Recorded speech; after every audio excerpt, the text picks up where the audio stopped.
وہ بچے جو ہمارے چھوٹے بچے ہیں اور ابھی وہ بچے جو انشاءاللہ جن کو یہ جنم دیں گے، جو ہمارے پوٹینشیل پیرنٹس ہیں، وہ بچیاں جو میٹرک ایف اے میں پڑھتی ہیں، ایف ایس سی میں پڑھتی ہیں، جو بچے، ان سب کو یہ بات بتانے کی ضرورت ہے کہ خدا کے لیے جو غلطی ہم نے کی ہے تم نے وہ غلطی نہیں کرنی. اپنے ویلیو سسٹم کو ٹھیک کرنا ہے. میں نے سر ایک سٹڈی کی، ابھی وہ جاری ہے، تقریباً 1800 بچوں سے میں نے پوچھا تم کس جیسا بننا چاہتے ہو، اور یہ 8 سال سے کم عمر کے بچے کے. آپ یقین کریں بچوں نے جو کہا وہ یہ کہا میں میسی کی طرح بننا چاہتا ہوں جو فٹ بالر ہے. کسی نے کہا میں عاطف اسلم کی طرح بننا چاہتا ہوں. کسی نے انڈیا کے اداروں کا نام لیا. کسی نے نہیں کہا میں ابو بکر کی طرح بننا چاہتا ہوں. کسی نے نہیں کہا میں حضرت علی کی طرح بننا چاہتا ہوں. کسی نے نہیں کہا میں قائد اعظم کی طرح بننا چاہتا ہوں. کسی نے نہیں کہا میں عبدالستار ریدی کی طرح بننا چاہتا ہوں. ایک بچی نے صرف کہا کہ میں حضرت فاطمہ کی طرح. میں نے اپنے یوٹیوب چینل پہ اس کا بچی کا انٹرویو لایا.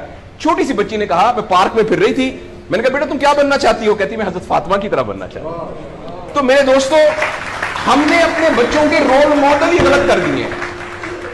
ہم نے اس لیے مجھے اور آپ کو بہت سیریسلی اس بات پر غور کرنا ہے. میں آپ سے عرض کروں، ساؤتھ افریقہ میں تتلیاں ختم ہو رہی ہیں، لہٰذا تتلیوں کی نسل کو بچانا بڑا ضروری ہے. اچھا، پانڈا ختم ہو رہا ہے، پانڈا کو بچانا بہت ضروری ہے. انسان پانڈا اور تتلیاں نہیں ہیں. انسان ختم نہیں ہو رہا ہے، انسان کا بچانا کوئی اتنا ضروری نہیں ہے، وہ پانڈا نہیں ہے. اس لیے اگر ہم اپنے بچوں کو یہ رول ماڈل نہیں دے سکتے تو مہربانی کر کے بچے نہ پیدا کریں.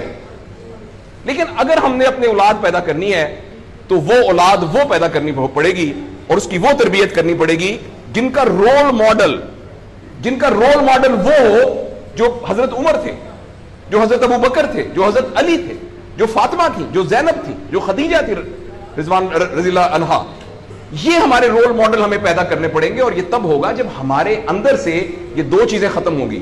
نمبر ایک، ہم پیسے کی بنیاد پر اپنے آپ کو بڑا نہ سمجھیں، اور دوسرا یہ کہ ہم فرد کو فرد کے لیے تیار نہ کریں، فرد کو معاشرے کے لیے تیار کریں. میرا بیٹا تو 1100 میں سے 1100 نمبر لے کے ڈاکٹر بن کے ایک جگہ پر اسسٹنٹ پروفیسر لگا ہوا ہے، معاشرے کو کیا فائدہ ہوا ہے؟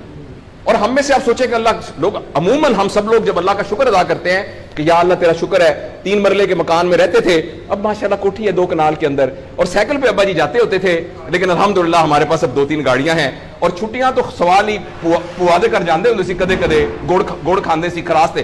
اب ہم سارے بھوربن میں جاتے ہیں چھٹیاں گزارنے، کبھی کبھی انگلینڈ بھی جاتے ہیں. اللہ کا ہمارے اوپر بڑا کرم ہو گیا. اس غلط فہمی سے ہم اپنے آپ کو نکالیں.